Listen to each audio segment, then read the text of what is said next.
భారతదేశానికి స్వాతంత్రం వచ్చి 77 సంవత్సరాలు గడిచి 78వ సంవత్సరంలోనికి అడుగుపెట్టిన సందర్భంగా మొన్ననే కోల్కత్తాలో జరిగిన మానభంగం చాలా భయంకరమైనది అన్నమాట. మరి టీవీల్లో లేదా మొబైల్స్లో వాట్సాప్లో కూడా అనేక మంది షేర్ చేస్తున్నారు. భారతదేశానికి ఇంకా స్వాతంత్రము రాలేదని.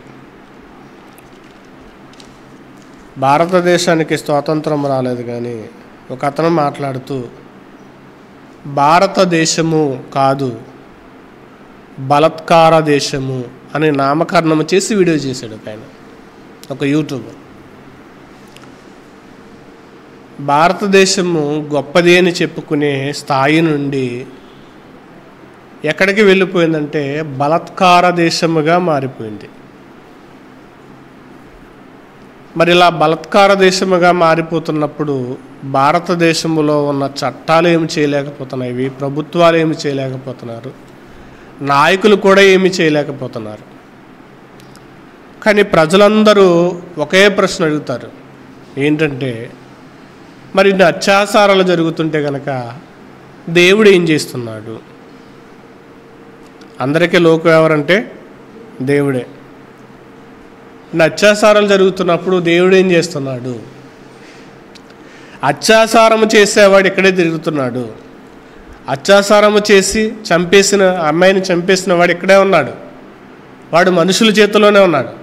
మరి వాడిని ఏమైనా చేయడానికి మనుషులకి అవకాశం ఉంది కదా, మరి ఎందుకు చేయట్లే?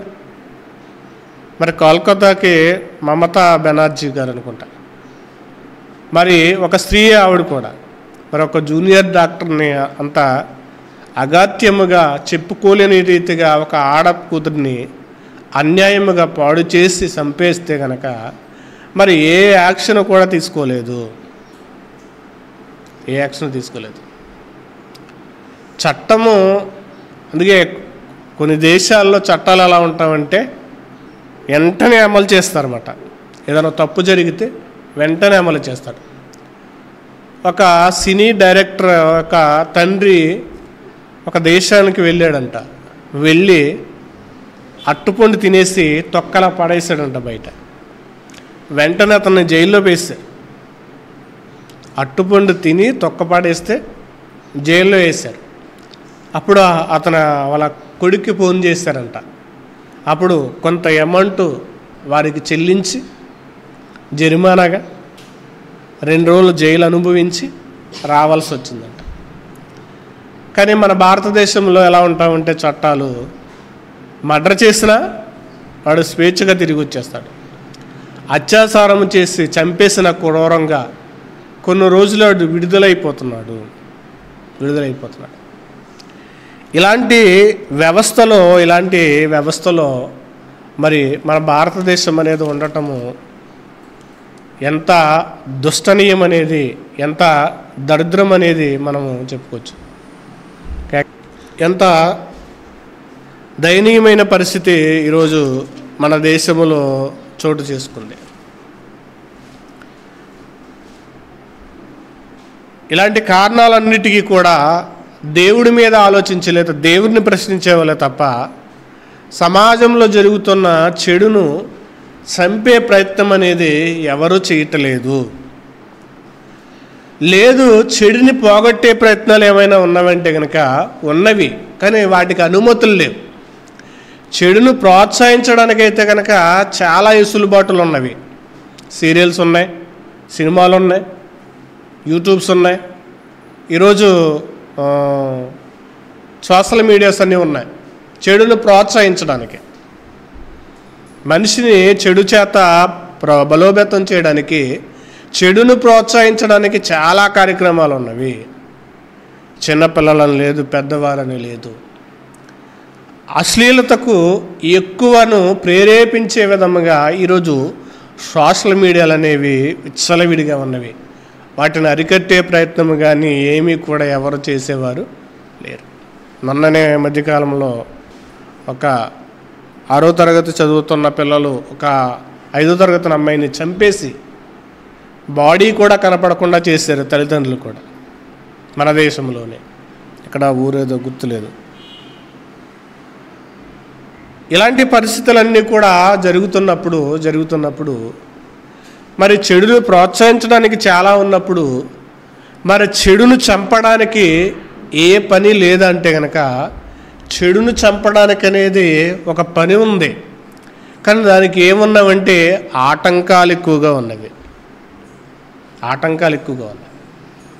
చెడును చంపడానికి ఏం కావాలంటే కనుక దేవుని యొక్క చట్టం మనుషులలో ఏమవ్వాలంటే ప్రబల్లాలి. దేవుని యొక్క చట్టం, బైబిలు, దేవుని యొక్క వాక్యం అనేది మనుషులలో ప్రభావముగా వెళ్ళినప్పుడు మాత్రమే మనిషి పాపము నుండి బయటికి రాగలడు. మరి చాలా చోట్ల సువార్త వెళుతుంది కదంటే తక్కువగా వెళుతుంది, కొంచెం మాత్రమే సువార్త వెళుతుంది. మరి నకిలీ కూడా వెళుతుంది, సమాజంలోనికి నకిలీ సువార్త కూడా వెళుతుంది. నకిలీ సువార్త వల్ల మారేవారు ఉండరు, విని బాగా చెప్పాడురా అనుకునే వాళ్ళు ఉంటారు.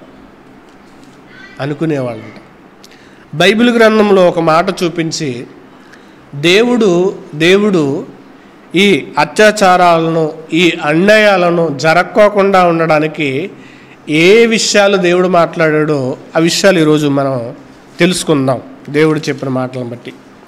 మొదటగా సామెతల గ్రంథం 28వ అధ్యాయము, 5వ వచనంను చూద్దాం.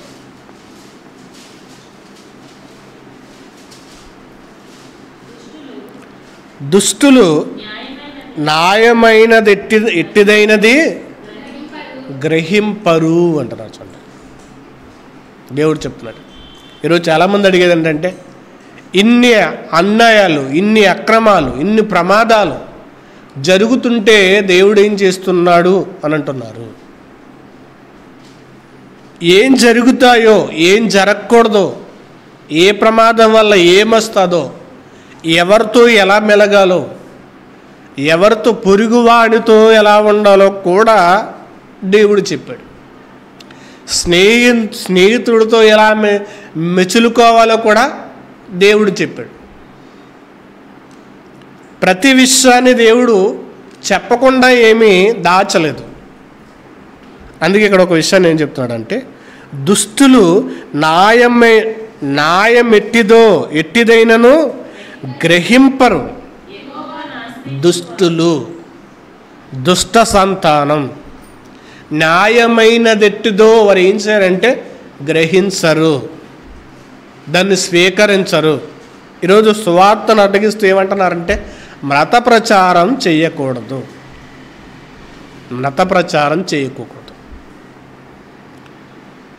బాలుడు నడవలసిన త్రోవను వాడికి నేర్పించండి అని దేవుడు చెప్పాడు.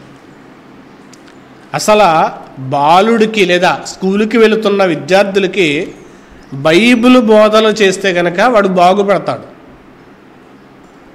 చాలా చెప్తారు సమాజంలో బ్రతకడానికి పలానా వ్యక్తి ఇలా చేశాడని చెప్తారు తప్ప బైబిల్ బోధలనేవి లేవు. బైబిల్ బోధలనేవి ప్రారంభం 1వ తరగతి నుంచి 10వ తరగతి వరకు కూడా సామెతల గ్రంథంలో ఉన్న పాఠాలు, సామెతల గ్రంథంలో ఉన్న విషయాలను బోధనలోనికి వస్తే కనుక సామెతల గ్రంథంలో ఉన్న విషయాలను 1 నుంచి 10వ తరగతి విద్యార్థులకు చెప్పగలిగితే కనుక 31 అధ్యాయము ఉంది. ఈ 31 అధ్యాయము ఎన్ని అధ్యాయాలుగా తీసుకున్నా 10th క్లాస్ వరకు కూడా చెప్పగలిగితే కనుక, అవి పాఠాలుగా చెప్పగలిగితే కనుక నేటి బాలలు రేపటి పౌరులుగా ఉంటారు. ఎందుకంటే బైబిల్ తప్ప అన్నీ ఉంటున్నాయి.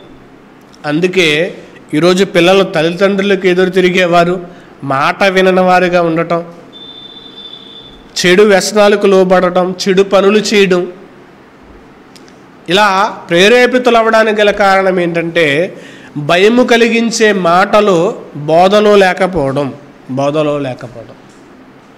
అందుకే ఇక్కడ చెప్తున్నాడు, దుష్టులు న్యాయమెట్టిదైనను గ్రహింపరు, యెహోవాను ఆశ్రయించేవారు సమస్తాన్ని గ్రహిస్తారు. దేవుణ్ణి ఆశ్రయించేవాడు ఏం చేస్తాడంటే సమస్తము గ్రహిస్తాడు. ఇది తప్పు, ఇది పొరపాటు, ఇది చేస్తే దేవుడు నన్ను ఏం చేస్తాడంటే శిక్షిస్తాడు కదా, ఇది చేస్తే నేను దేవుడికి వ్యతిరేకనైపోతాను కదా అని ఆయన్ని ఆశ్రయించేవాడు మాత్రమే ఏం చేస్తాడంటే ఇదిగో తెలుసుకుంటాడు. దేవుని న్యాయ విధులు ఎట్టివో గ్రహిస్తారు. ఇప్పుడు న్యాయమైనది ఏంటో, ఇదిగో వావి వరుసలు లేనివేమిటో సమాజములోకి ప్రబల్ల వెళ్ళిపోవడము చేత ఈరోజు అనేకమైన పాపములు, అనేకమైన దౌర్జన్యాలు జరుగుతున్నాయి. మొన్ననే ఒక రెజ్లర్ ఆట ఆడే ఒక ఆమెని, ఒక ప్రపంచ స్థాయికి వెళ్ళాలని తీసుకువెళ్ళిన ఆమెని ఇగో మధ్యలోనే ఆప్ చేశారు. అది కూడా ఆమెని లైంగికంగా వేధించారని ఆమె చెప్పింది. ఒక శ్లోకాలు కూడా ఉంటాయి, ఆడబిడ్డ ఇంటికి చాలా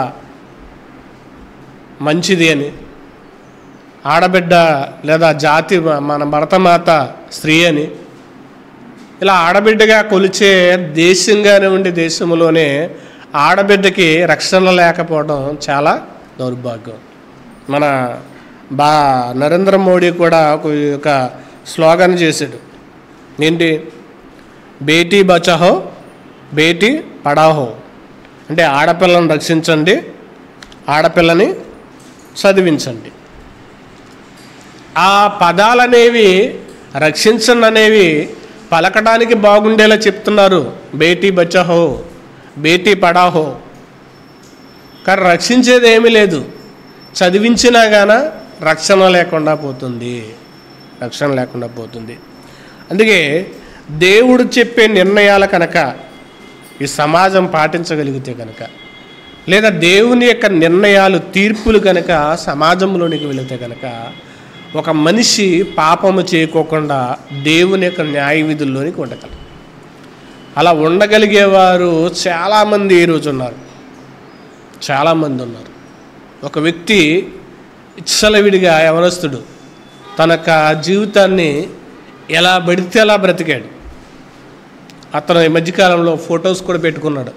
తను ఐందుడుగా ఉండి మారనప్పుడు తనకు హెయిర్ స్టైలు, తనకు జీవితం ఎలా ఉందో దాని అంతటిని కూడా కొన్ని ఫొటోస్ చూపిస్తున్నాడు. నేను ఇలా ఉండేవాడిని, ఇప్పుడు ఎలా ఉన్నానంటే ఇదిగో మొత్తం హెయిర్ స్టైల్ మార్చాడు, బైబిల్ చేతి పెట్టుకున్నాడు.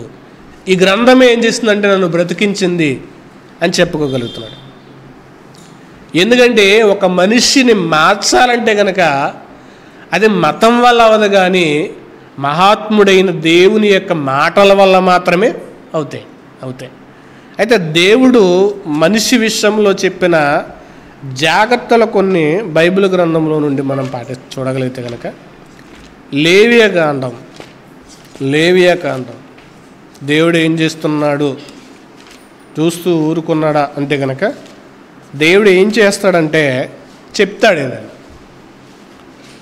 ఏది చేయకూడదో చెప్తాడు, నువ్వు ఏది చెయ్యాలో దేవుడు చెప్తాడు. ఏది చేయకూడదో చెప్పినప్పుడు చేస్తే ఎవరిదే తప్పు? చేసేవాడిదే తప్పు. ఏది చేయకూడదో దేవుడు చెప్పాలి. సమాజంలోనికి మనుషులు వ్యాప్తి చెందుతున్నారు. ఆది కాండంలో ఆదాము మొదలుకొని అవ్వ తన యొక్క సంతానం వ్యాప్తి చెందుతున్న తర్వాత మరి ప్రజలందరూ ఎలా ఉండాలి? ప్రపంచమంతా వ్యాప్తి చెందుతుంది. వ్యాప్తి చెందుతున్నప్పుడు ఎలా ఉండాలి? ఎలా ఉండాలంటే కనుక ఇదిగో ఇలా ఉండండి, ఈ ఆజ్ఞలు మీకు ఉండాలి, ఈ కట్టడలు మీకు ఉండాలి, ఈ నియమం అనేది మీకు ఉండాలి.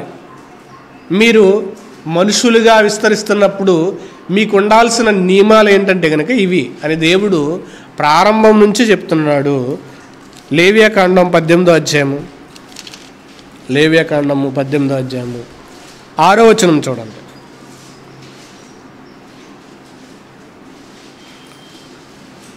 లేవికాండం 18వ అధ్యాయం 6వ వచనం.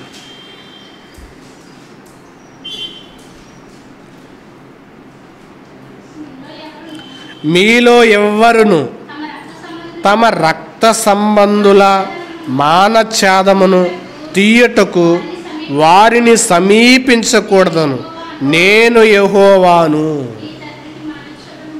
చూడండి ఇక్కడ అన్నాడు, మీలో ఎవ్వరునంటే మనుషులందరూ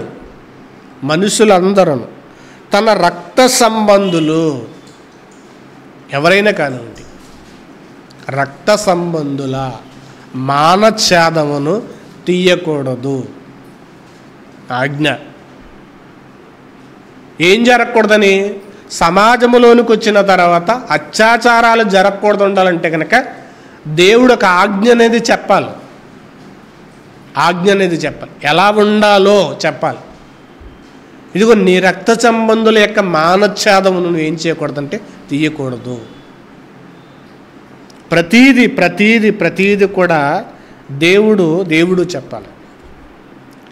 ఇంకా దేవుడికున్న క్యారెక్టర్ ఏంటంటే కనుక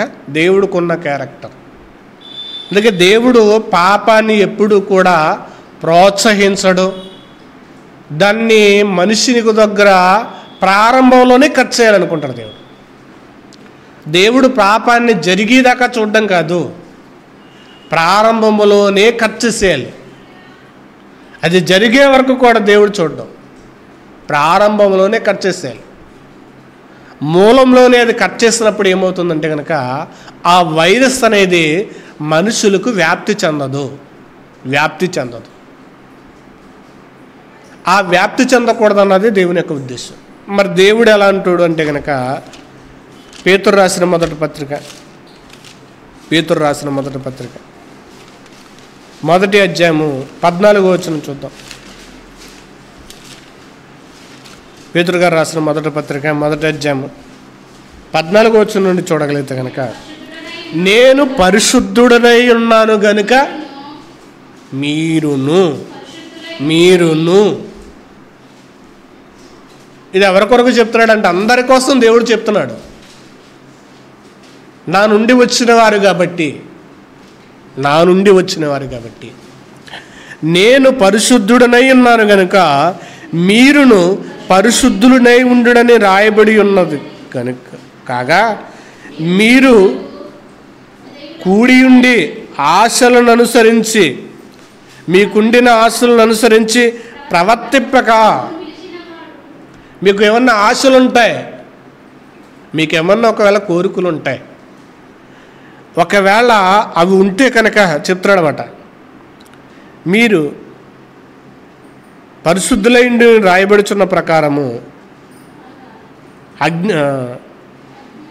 కాగా మీరు విధేయులై ఉన్న పిల్లలు పూర్వం అజ్ఞాన దశలో మీకుండిన ఆశలను అనుసరించి ప్రవర్తింపక మిమ్ముని పిలిచినవాడు పరిశుద్ధుడనై ఉన్న ప్రకారము మీరును సమస్త ప్రవర్తనయందు అన్నాడు. సమస్త ప్రవర్తనయందు పరిశుద్ధులై ఉండండి. అందుకే దేవుడు జరిగిపోయేదాకా దేవుడు ఆలోచన తీసుకోకుండా ఉండడం. అరే వీళ్ళకి చెప్పకుండా ఇలా తప్పు చేస్తారే, ఈ విషయాన్ని నేను ముందే చెప్పుంటే బాగుండే అని దేవుడు ఎప్పుడు అనుకోడు. జరిగిపోయాక దేవుడు ఎప్పుడు అనుకోడు, జరగకముందే చెప్పాలి. ఆ ప్రమాదము లేదా ఆ పాపం అనేది మనుషుల్లో జరగకముందే చెప్పాలి.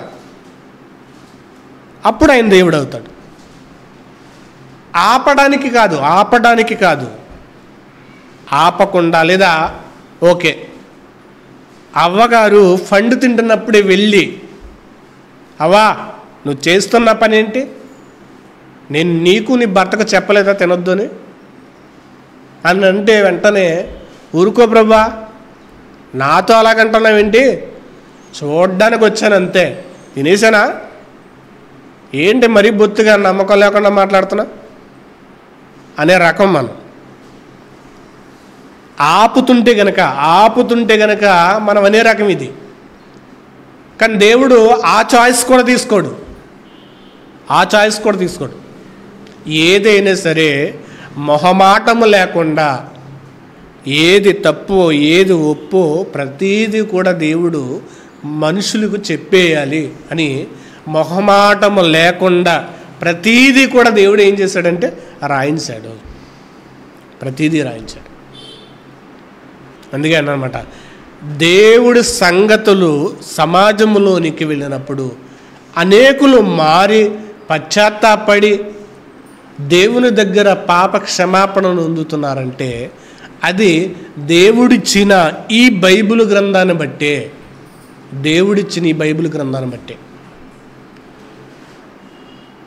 లేకపోతే కనుక పాప క్షమాపణని కానీ లేదా పాపానికి తప్పు ఇదని నాకే తెలియదు. చూడండి, పనికి వెళ్తున్నప్పుడు విచ్చలవిడిగా మాట్లాడుకుంటారు బూతులు. ఎవరైనా ఇదే అరే తప్పు కాదంటారా అని అంటారా? ఎవరు అంటారు?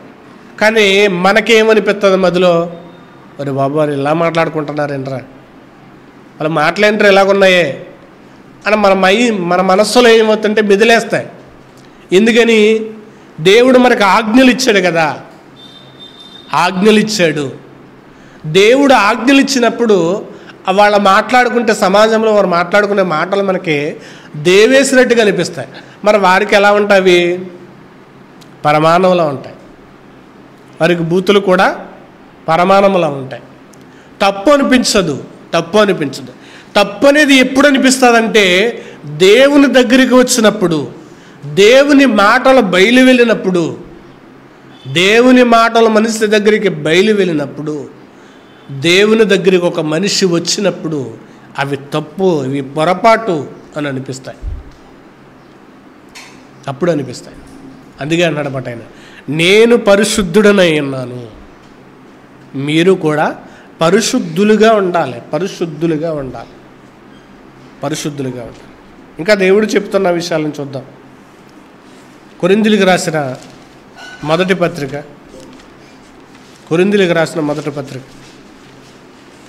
6వ అధ్యాయం.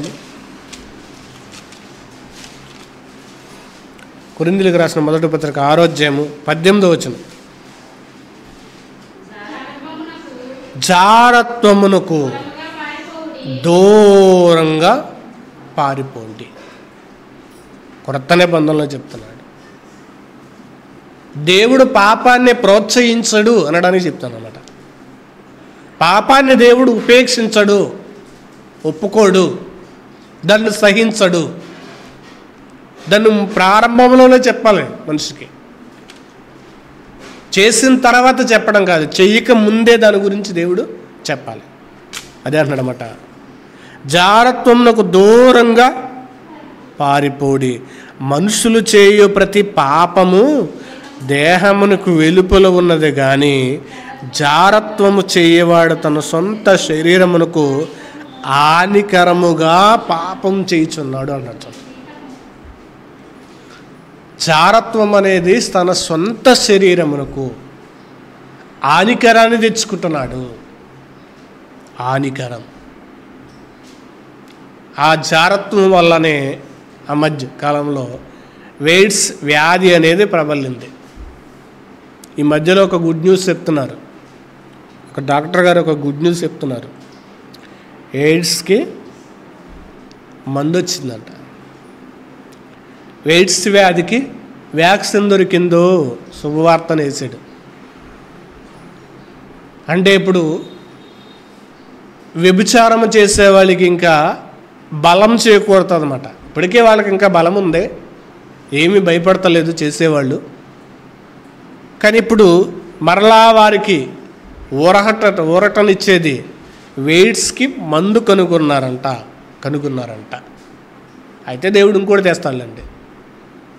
దానికి ఇంకోటి దేవుడు కొత్త వైరస్ను సృష్టిస్తాడు. ఇక్కడ అదే చెప్తాడు, జారత్వమునకు దూరంగా పారిపోవుడి.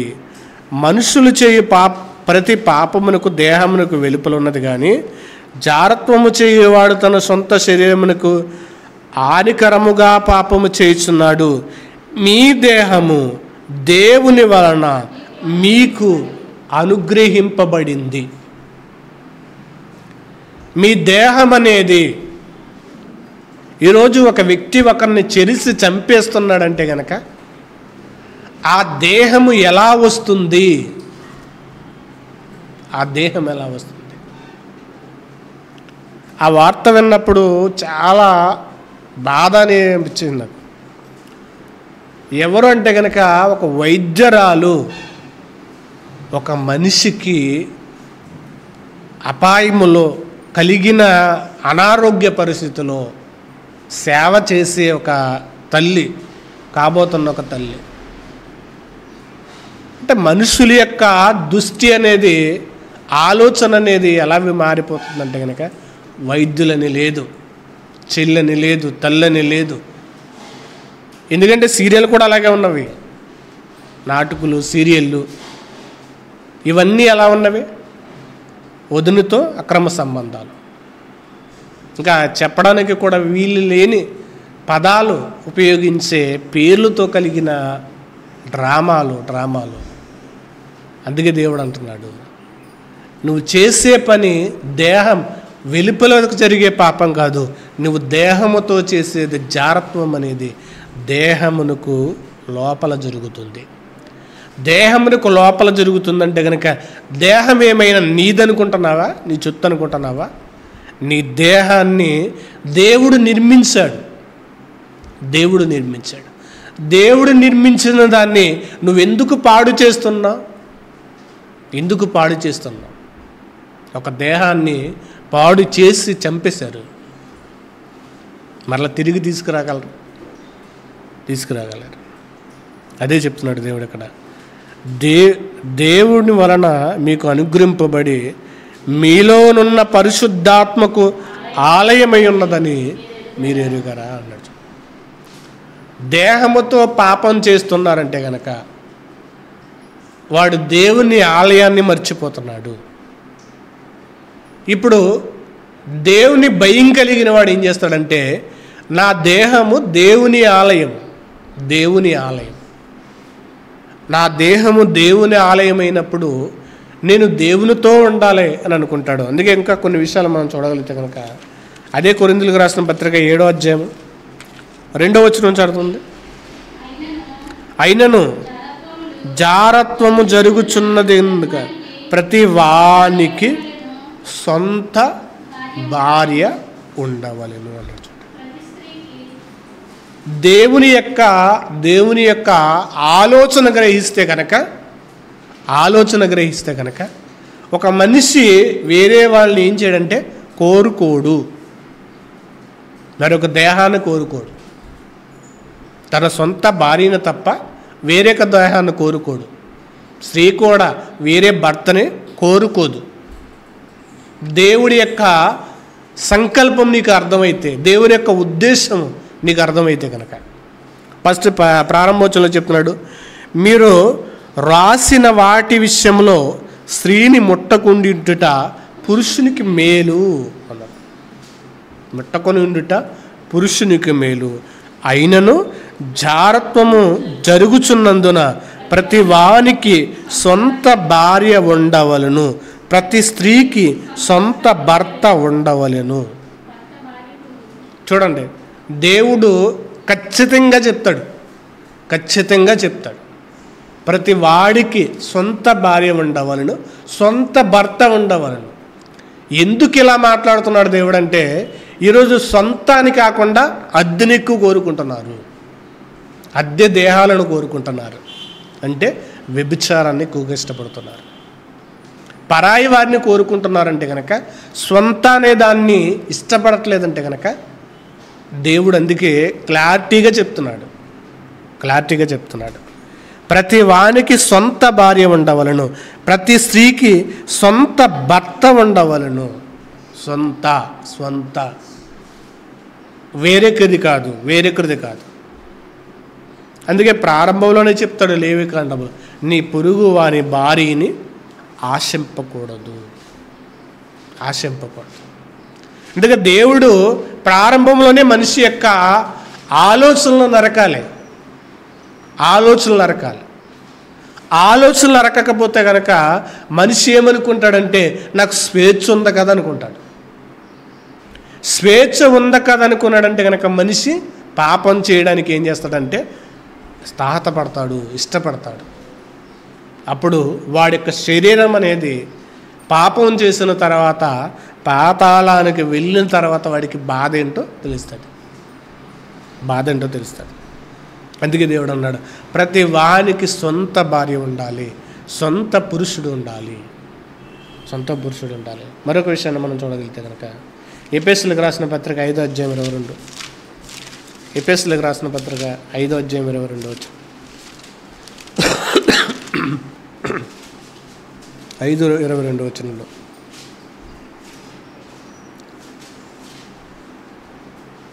ఎఫెసీయులకు రాసిన పత్రిక 5వ అధ్యాయం 22వ వచనం, స్త్రీలారా ప్రభువునకు వలె మీ సొంత పురుషునికి లోబడి ఉండుడి. 28వ వచనం కూడా, అటువలే పురుషులు కూడా తమ సొంత శరీరముల వలె తమ భార్యలను ప్రేమింపబద్ధులై ఉన్నారు. ఇద్దరికి దేవుడు ఏం చేశాడంటే ఈక్వల్, సమానత్వంలో దేవునికి మించిన వాళ్ళు ఎవ్వరూ లేరు. ఇద్దరు సమానం, ఇద్దరు ఈక్వల్. సమానత్వం చేసే విషయంలో ప్రతి విషయంలో కూడా దేవుడు ఏం చేస్తాడంటే సమానత్వం అనేది చూపిస్తాడు. ఎందుకని పొరపాటు జరగకూడదు. ఇక దేవుని వల్ల పొరపాటు జరిగింది అనకూడదు. అరే దేవుడు ఈ విషయాన్ని మర్చిపోయాడే, దేవుడు ఈ విషయాన్ని చెప్పకుండా ఉన్నాడేంటి, ఇది చెప్పుంటే మేము పొరపాటు చేయం కదా అని దేవుడు అనిపించుకోడు. అన్న ఛాన్స్ దేవుడు అవ్వడు. అలాంటి ఛాన్స్ దేవుడు అవ్వడు. దేవుడు ఏదైనా సరే నిక్కర్స్గా, నిజంగా, ఖచ్చితమైనదిగా, ఆజ్ఞగా ప్రతి మనిషికి కూడా ఇది ఒక అద్దులో పెట్టేలా దేవుడు ఏం చేస్తాడంటే మాట్లాడతాడు. ఈ అద్దులు మనిషి తెలుసుకున్నాడంటే కనుక పాపం చేయాలనిపించింది. దేవుడు వేసే అద్దులు తెలిసినప్పుడు మనిషి దాటి బయటికి వెళ్ళడు, పాపం చేయడు.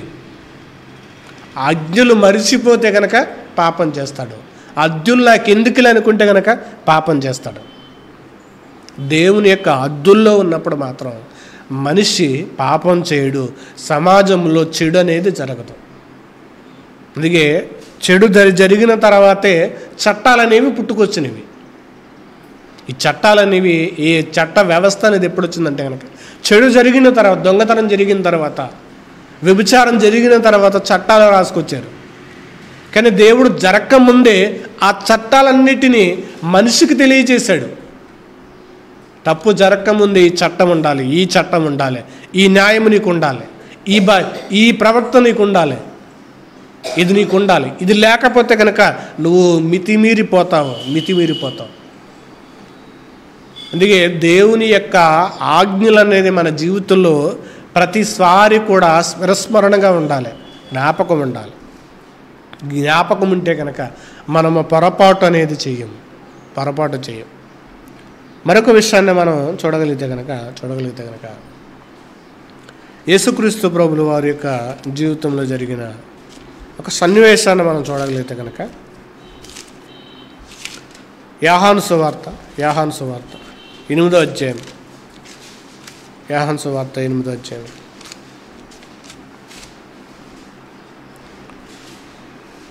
10వ వచనం, యేసు తల ఎత్తి చూసి, అమ్మా వారు ఎక్కడున్నారు, ఎవరు నీకు శిక్ష విధింపలేదా అని అడిగినప్పుడు ఆమె లేదు ప్రభువా నేను. అందుకే యేసు, నేను నీకు శిక్ష విధింపను.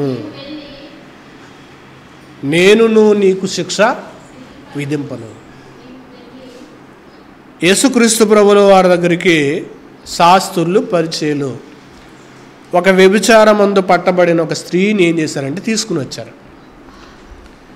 వ్యభిచారమందు పట్టబడిన స్త్రీని తీసుకొచ్చారు. కానీ వాళ్ళకు కూడా ధర్మశాస్త్రాన్ని మీరారు. వ్యభిచారమందు పట్టబడినప్పుడు స్త్రీ పురుషుని తీసుకురావాలి. స్త్రీ పురుషుని తీసుకురావాలి. అదే విషయం మనకి ద్వితీయోపదేశకాండం 22వ అధ్యాయంలో మనకు కనబడుతుంది. ద్వితీయోపదేశకాండం 22వ అధ్యాయంలో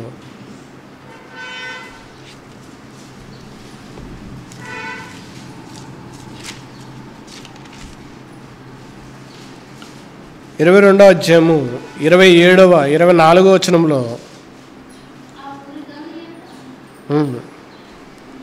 ఆ ఊరి గౌని యొద్ద వారిద్దరిని తీసుకుని వచ్చి ఆ ఊరి గౌని యొద్దకు వారిద్దరిని తీసుకుని వచ్చి ఆ చిన్నది ఊరిలో కేకలు వేయకున్నందున ఆమెను తన పొలములో పొరుగువాని భార్యను అవమానపరిచినందున ఆ మనుష్యుని రాళ్లతో చావగొట్టి అట్టి వాణ్ణి ఆ చెడుతనము మీలో నుండి పరిహరించుము అన్నమాట. జరిగినప్పుడు కూడా దేవుడు ఏం చెప్పాడంటే శిక్ష అనేది కూడా చెప్పాడు. ఇంకా ఇద్దరిని తీసుకురావాలి.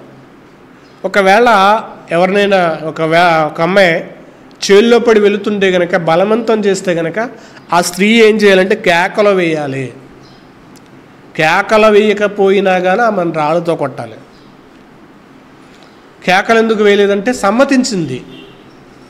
ఆ కింద అధ్యాయం అంతా కూడా చదివితే మీకు తెలుసు. కేకలు వేయాలి. కేకలు వేయకపోతే సమ్మతించినట్టు. కేకలు వేస్తే కనుక ఇప్పుడు పురుషుని కొట్టాలి. ఇద్దరు సమ్మతించి చేస్తే కనుక ఇదిగో రాళ్ళు తీసుకుని ఇద్దరిని గౌని ఎదుట కొట్టాలి. అలా సమాజం ఎదుట కొట్టినప్పుడు ఏమనిపిస్తుంది? దేవుని చట్టం అనేది ఒక్కొక్కడికి వెన్నులో వణుకు పడుతుంది అన్నమాట. అక్కడ వ్యభిచారం చేశారు, దొరికారు, ఊరు ముందు తీసుకుని వచ్చారు. ఇప్పుడు అందరూ తలకు రాయి తీసుకుని వచ్చి రాళ్లతో కొడుతుంటే కనుక ఎలా ఉంటుంది? రాళ్లతో కొడుతుంటే ఎలా ఉంటుంది? అక్కడ శాస్త్రులు పరిచయలు కూడా రాళ్ళు తీసుకుని వచ్చారు. యేసుక్రీస్తు వారు అక్కడ మీలో పాపం లేనివాడు మొదట రాయి వేయండి అన్నాడు. సరే కొంచెం అది అక్కడ పక్కన పెట్టి ఆ విషయాన్ని ఇప్పుడు పాపం చేసిన వాళ్ళిద్దరిని రాళ్ళు తీసుకుని చచ్చేదాకా కొడుతుంటే కనుక ఆ రాళ్ల యొక్క దెబ్బలు ఆ శరీరానికి తెగిపడుతున్నప్పుడు, ఆ రక్తం కారుతున్నప్పుడు, వాళ్ళ పెట్టే కేకలు వింటున్నప్పుడు, వాళ్ళిద్దరిని కొడుతున్నప్పుడు ఆ కేకలకు, వాళ్ళ అరుపులకు, అక్కడ కొడుతున్న దెబ్బలకు మరొకడు పాపం చేయాలన్న ఆలోచన కూడా రాదు. అదే చేశాడు దేవుడు ప్రారంభంలో. అదే చేయించాడు. ఎప్పుడైతే వ్యభిచారమందు పట్టబడ్డారో వాళ్ళని వెంటనే రాళ్ల చేత కొట్టి చంపేయాలి. అప్పుడు ఏం జరగదంటే సమాజంలో ఇదిగో చట్టాలు ఉండటము చేత తప్పు చేసిన వాడికి రక్షణ కల్పించే చట్టాలే, తప్పు చేసిన వాడికి రక్షణ కల్పించే చట్టాలు ఉన్నంత సేపు కూడా మరొకడు కూడా కాళ్ళ ఎగరవేసి అరే అలా చేస్తేనే వాడిని ఏమీ చేయలేకపోయారు, నన్నేం చేస్తారు అని ఇంకోడు అనుకుంటాడు. ఇదే కదా మన చట్టాలు. మన దేశ చట్టాలు ఎలా ఉన్నామంటే కనుక తప్పు చేస్తున్న వాడికి అక్కడికి శిక్షణ పడాలి, శిక్ష పడటలేదు. వాడికి శిక్ష పడకపోవటం వల్ల మరొకడు చేయడానికి కూడా ఏం చేస్తున్నాడంటే ముందుకు వస్తున్నాడు. ఒకటి తర్వాత ఒకటి జరుగుతుంది. ఇదిగో 2 రోజులుగా మరి డాక్టర్లు కూడా సమ్మె చేశారు. ఈ 17వ తారీఖున కూడా డాక్టర్లందరూ కూడా హాస్పిటల్ బంద్ చేసి సమ్మె చేశారు. ఇంకా కొన్ని రోజులు చేసిన తర్వాత ఈ విషయం కూడా మర్చిపోతారు. మరొక విషయం జరుగుతుంది. ఇలా జరుగుతూనే ఉంటవి. వాటికి ముగింపు అనేది మనుషుల్లో రావటం లేదు. ఇప్పుడు యేసుక్రీస్తు ప్రభువుల వారి దగ్గరికి ఆ వ్యభిచారమందు పట్టబడిన స్త్రీని తీసుకుని వచ్చినప్పుడు, అమ్మా వాళ్ళెక్కడ? నీకు శిక్ష వేయలేదా? నేను కూడా నీకు శిక్ష వేయను, వెళ్ళిపో అని అంటే సరిపోతుంది. కానీ పాపం చేయకు. శిక్షించేవాడిని ఎవరో తెలుసా? నేను శిక్షించాననుకో నీకు ఎలా ఉంటుందో తెలుసా? నేను శిక్షిస్తే కనుక నీకు మామూలుగా ఉండదు. కానీ నీకు ఒక చాయిస్ ఇచ్చాను, పాపం చేయకు. అలాంటి బ్రతుకుల్లో బ్రతకమోకు, అలాంటి బ్రతకమోకు. వెంటనే ఆమె పశ్చాత్తాపడి కనికరింపబడ్డది. అంటే దేవుడు ఒక మనిషికి వెసులుబాటు కలిగించాడంటే గనక ఆ వెసులుబాటులో కూడా ఆ వ్యక్తికి ఏం చేస్తాడంటే దేవుడు ఆ శిక్ష విషయంలో ఆ మనిషిని గద్దిస్తాడు. గద్దించిన తర్వాత అతనికి వెసులుబాటు అనేది ఇస్తాడు. క్షమాపణ. ఆ క్షమాపణ వచ్చిన తర్వాత ఆ మనిషి ఏమవ్వాలంటే గనక పూర్తిగా మారాలి. మారకపోతే గనక శిక్ష ఇంకా భయంకరంగా ఉంటుంది. ఇవి దేవుడు చెప్తున్న విషయాలు. దేవుడు సమాజంలో కీడు జరగకుండా ఉండాలని ప్రతి చట్టాన్ని కూడా దేవుడు ఏం చేశాడంటే రాయించాడు.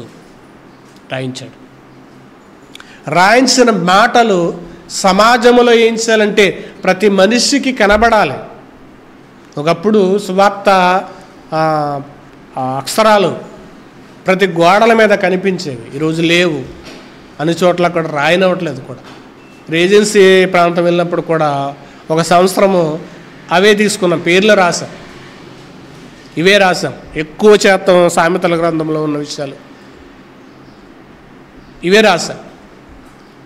అవి రాసినప్పుడు ఏం చేస్తామంటే అవి చదివినప్పుడు మనిషిలో ఏదో ఒక చోట అది చేరితే కనుక ఆ మనిషిని ప్రశ్నిస్తుంది. ఆ మాట ఒక మనిషికి మాట అనేది ప్రశ్నిస్తుంది. సమాజంలో కొన్ని మాటలు రాయగలిగినప్పుడు బైబిల్లో ఉన్న మాటలు ఆ మనిషిని ఏదో ఒక సందర్భంలోనైనా సరే ఆ మాట ప్రశ్నిస్తుంది. ఒక వ్యక్తి ఆత్మహత్య చేసుకోవడానికి వెళ్తున్నాడంట. వెళుతున్నప్పుడు కట్టె మిగిల్చిన కన్నీటి గాథ అన్నాక పోస్టర్లు చూసాడంట. ఏంటి కట్టె మిగిల్చిన కన్నీటి గాథ ఏంటిదని వినడానికి వెళ్ళాడంట సువార్త సభకు.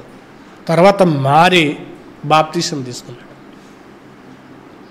ఇలా సువార్త యొక్క మాటల వల్ల మారిన వాళ్ళందరూ ఉన్నారు. అందుకే సమాజాన్ని మార్చగలిగేది మాత్రం బైబిల్ ఒకటే మాత్రమే. ఆ బైబిల్కి మాత్రం అనుమతులు కావాలి, స్వేచ్ఛ ఇవ్వండి. స్వేచ్ఛ ఇచ్చినప్పుడు మాత్రము సమాజంలో ఇలాంటి అక్రమాలు, ఇలాంటి దౌర్జన్యాలు, ఇలాంటి మానభంగాలు ఎన్నో ఆపచ్చు దేవుని మాటల వల్ల. అందుకే సామెతల గ్రంథం 29:18 అంటాడు, దేవోక్తి లేని ఎడల జనులు విచ్చలవిడిగా తిరుగుతారు. దేవోక్తి లేకపోతే కనుక జనులు ఎలా ఉంటారంటే విచ్చలవిడిగా పాపం చేస్తారు. ఈరోజు దేవోక్తి లేదు సమాజంలో. పాపం అనేది విచ్చలవిడిగా అయిపోయింది, ప్రబలిపోయింది. బాలురు లేదు, చిన్నవారు లేదు, పెద్దవారు లేదు, ముసలివారు లేదు, అన్ని వయసుల వారు కూడా పాపానికి ప్రేరేపితులవుతున్నారంటే కనుక విచ్చలవిడైపోయింది. ఇందుకు దేవోక్తి లేకపోవడం వల్లనే ఇన్ని అక్రమాలు జరగడానికి కారణం దేవోక్తి లేదు. ఇన్ని అన్యాయాలు జరగడానికి కారణం దేవోక్తి లేదు, దేవుని మాటలు లేవు. దేవుని మాటలు లేకపోవడం వల్లనే ఇదిగో ఇన్ని అన్యాయాలు, అక్రమాలు అనేవి జరుగుతున్నవి. దేవుని మాట ఉన్నప్పుడు, దేవోక్తి ఉన్నప్పుడు ప్రతి మనిషిని కూడా ఒక సన్మార్గంలో పెడతారు. అందుకే ఒక అద్భుతమైన మాట ఏంటంటే యేసుక్రీస్తు వారు ఈ లోకానికి వచ్చిన తర్వాత ఇదిగో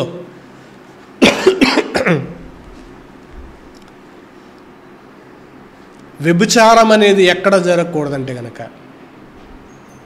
ఒక స్త్రీతో వ్యభిచారం చేస్తే శయనిస్తే కనుక అది వ్యభిచారం. కానీ నేను చెప్పేది ఏంటంటే మోహపు చూపు చూచువాడు అంటే మోషే ధర్మశాస్త్రంలో ఎప్పుడో జరిగేదాన్ని పెట్టాడు, జరిగిపోయే క్రియ.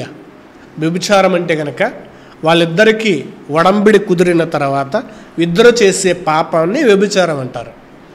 కానీ యేసుక్రీస్తు వారు అక్కడ దాకా వెళ్ళనివ్వడం ఎందుకు అక్కడ దాకా వెళ్ళనివ్వడం ఎందుకని? అందుకే మత్తయి సువార్త మాట చదువుకుని ముగించుకుందాం. మత్తయి సువార్త 5వ అధ్యాయం 27 వచ్చి 5:27.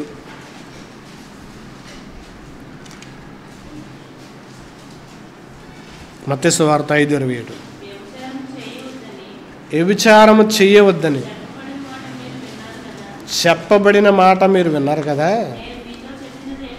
నేను మీతో చెప్పినదేమనగా, ఒక స్త్రీని మోహపు చూపుతో చూచి ప్రతివాడు అప్పుడే తన హృదయములో ఆమెతో వ్యభిచారము చేసిన వాడుగును. అంటే ప్రారంభంలో జరిగే ఆలోచన కూడా మనిషికి పుట్టకూడదు. ఒక వ్యక్తి మీద, ఒక ఆమె మీద ఇదిగో మోహములో కూడా, ఆలోచనలో కూడా కలగకూడదు. ప్రారంభాన్నే నరికేయాలనుకుంటాడు దేవుడు. ప్రారంభాన్నే అంతమొందించాలి. మోహపు చూపు చూచువాడు అప్పుడే ఆమె యందు వ్యభిచారము చేస్తున్నాడు. ఇంకా యేసుక్రీస్తు వారు వచ్చిన తర్వాత ఆజ్ఞ ఏం చేశాడంటే తీసేలా, కఠినం చేశాడు. ఆజ్ఞకు ఆయువు పోసాడు అంటారు కదా, అలా చేశాడు ఆయన. ప్రారంభంలో ఉన్న ఆలోచన కూడా రానివ్వకూడదు. ఆలోచన వచ్చినప్పుడే మనిషి ఏం చేస్తున్నాడంటే కనుక తర్వాత ప్లాన్ వేస్తున్నాడు, తర్వాత మర్డర్ చేస్తున్నాడు. ఆలోచనని చంపేస్తే కనుక ఇంకా ప్లాన్ ఉండదు, మర్డర్స్లో జరగదు. ప్లాన్ చేయనక్కర్లేదు. ఆలోచన రాకుండా చంపాలంటే మోహపు చూపే పాపం అని చెబుతున్నాడు. మోహపు చూపే పాపం. ఆ వ్యభిచారం అందు పట్టబడిన స్త్రీ జరిగిపోయి చేసేసిన తర్వాత ఇక పాపం చేయమోకన్నాడు. ఇప్పుడు ఇక్కడికి వచ్చి అన్నాడు, ఇదిగో అది జరిగేంత వరకు ఉండి నువ్వు దేహాన్ని కంపు చేసుకోవడం ఎందుకు? అది జరిగేంత కంపు చేసుకోవడం ఎందుకు? అసలు అది జరక్కోకుండానే, అంత కంపు అవ్వకుండానే పరిశుద్ధంగా ఉండు, పవిత్రంగా ఉండు. ప్రారంభ దశనే దేవుడే ఉన్నాడంటే ప్రారంభంలోనే నువ్వు పవిత్రంగా జీవించు అన్నాడు. ప్రారంభంలోనే పవిత్రముగా ఉండు. అందుకే పవిత్రాలైన కన్యక రాయబడింది. పరిశుద్ధుడైన పౌలు గారు, పరిశుద్ధుడైన పేతురు గారు ప్రారంభంలోనే పరిశుద్ధంగా ఉండాలన్నదే దేవుని యొక్క ఆకాంక్ష. అందుకే దేవుని చట్టం సమాజంలోనికి వెళితే కనుక, దేవుని మాటలు సమాజంలో ఉంటే కనుక ఆ మనుషుల్ని ఏం చేయనివ్వదంటే కనుక పాపం చేయకోకుండా ఆపుతుంది. ఇంకా సువార్తలు వినబడుతున్నావు కదా, ఇంకా మరి ఎందుకు జరుగుతున్నావు అంటే కనుక దేవుని యొక్క స్వచ్ఛమైన మాటలు సమాజంలోనికి వెళ్ళలేదు. కొంత స్వార్థం కొరకు మాట్లాడుకునేవారు, లేదా ఆర్థిక ఇబ్బందుల గురించి, శారీరకమైన క్రియల గురించి మాట్లాడేవారు, వారి యొక్క గొప్పతనాన్ని చాటుకునేవాళ్ళు, జనాన్ని పోగేసుకునేవారు. ఇలా నానా రకాలైన బోధలు సమాజంలో ఉన్నాయి. సువార్త అనేది, స్వచ్ఛమైన దేవుని యొక్క మాటలు అనేది సమాజంలోనికి కొద్ది మాత్రమే వెళ్తున్నాయి. అందుకే సమాజం బాగుండాలంటే కనుక పొరుగువాడు ఎలా ఉండాలో, పొరుగువారితో ఎలా ఉండాలో కూడా దేవుడు రాయించిన మాటలు ఉన్నాయి. తల్లిదండ్రులతో ఎలా ఉండాలో దేవుడు రాయించిన మాటలు ఉన్నాయి. శత్రువుతో ఎలా మెలగాలో కూడా దేవుడు చెప్పిన మాటలు ఉన్నాయి. సమాజానికి చెప్పాల్సింది ఒకటి ఏంటంటే కనుక సమాజం అంతా కూడా స్వార్థకు ఆటంకపరచకుండా ఉంటే చాలు. అప్పుడు సమాజంలో పాపం జరగకోకుండా కొంతైనా ఆపచ్చు. అది దేవుడిచ్చిన ఆజ్ఞలను బట్టి. అన్ని విషయాలు దేవుడు, ప్రతీది కూడా దేవుడు చెప్పాడు. చెప్పిన విషయాలను సమాజంలోనికి వెళ్ళగలిగినప్పుడు ఒక మనిషి మారుతున్నాడు. మారిన వారు అనేకులు ఉన్నారు. అనేకులు తమ జీవితాలను, పాప జీవితాన్ని విడిచిపెట్టి క్రీస్తును అంగీకరించి ఒకప్పుడు యొక్క ఆ నీచమైన జీవితాన్ని విడిచిపెట్టి ఇప్పుడు పవిత్రమైన భక్తి కలిగి జీవిస్తున్న వారు ఉన్నారంటే కారణం దేవుని యొక్క గ్రంథం, దేవుని యొక్క మాటలు మాత్రమే. అలా మార్చగలిగేది ఒక బైబిల్కు మాత్రమే ఉంది. ఇంక ఏ ఒక్క పుస్తకానికి కూడా, ఏ గ్రంథానికి కూడా లేదు. బైబిల్ మాత్రమే అనుమతులు కనుక వస్తే కనుక ఎక్కడా కూడా విచ్చలవిడిగా సువార్త ప్రకటింపబడినప్పుడు సమాజంలో పొరపాటు అనేది జరక్కోకుండా చాలా వరకు ఆపచ్చు. ఈరోజు జరుగుతున్న విషయాలను బట్టి చూస్తే కనుక బాధ వేస్తుంది. నేటి తరాల్లో ఇంకా ఉన్న తరాల్లో ఇంకా విచ్చలవిడమైన పాపం జరిగే అవకాశం ఉన్నాయి. అవి జరగకూడదంటే కనుక దేవుని మాటలు, దేవుని యొక్క సువార్త, దేవుని యొక్క సంగతులు ప్రజల్లోనికి వెళ్ళాలి. ప్రజల్లోనికి వెళ్ళినప్పుడు మాత్రమే అనేకమైన మార్పు కలిగి ఉండొచ్చు. ఇవన్నీ జరుగుతున్నప్పుడు కూడా దేవుడు చూస్తూ ఉన్నాడంటే కనుక లేదు, ఆయన ఏమీ చూస్తూ ఊరుకోలే. జరుగుతున్న వాటికి శిక్ష అనేది ఏదో రకంగా ఆ వ్యక్తి మీదకి ఖచ్చితంగా వస్తుంది. ఇంకా ప్రమాదాలు అనేవి వస్తూనే ఉన్నవి. పెను ప్రమాదాలు, భూకంపాలు విచ్చలవిడమైన. మొన్న కేరళ రాష్ట్రంలో వచ్చిన పెను తుఫాను ఎన్నో డాబాలు, ఎన్నో మేడలు కూలిపోయినాయి, కొట్టుకుపోయినాయి. చాలా భయంకరమైన విపత్తులు. అలాంటి విపత్తులన్నీ రావడానికి కారణం మనుషులు చేస్తున్న పొరపాటుల వల్లనే. అవి గ్రహిస్తే కనుక దేవుని ఆజ్ఞలు మీరకుండా, దేవుని ఆజ్ఞలు పాటిస్తే కనుక దేవుని భయం మనిషిలో ఉన్నప్పుడు పాపం చేయకోకుండా ఉంటాడు. పాపం చేయకోకుండా ఆగుతుంది. దేవుని ఆజ్ఞలు మన హృదయంలో దాచుకోవాలని కోరుకుంటూ నా మాటలు ముగిస్తున్నాను. ప్రార్థన చేసుకుందాం.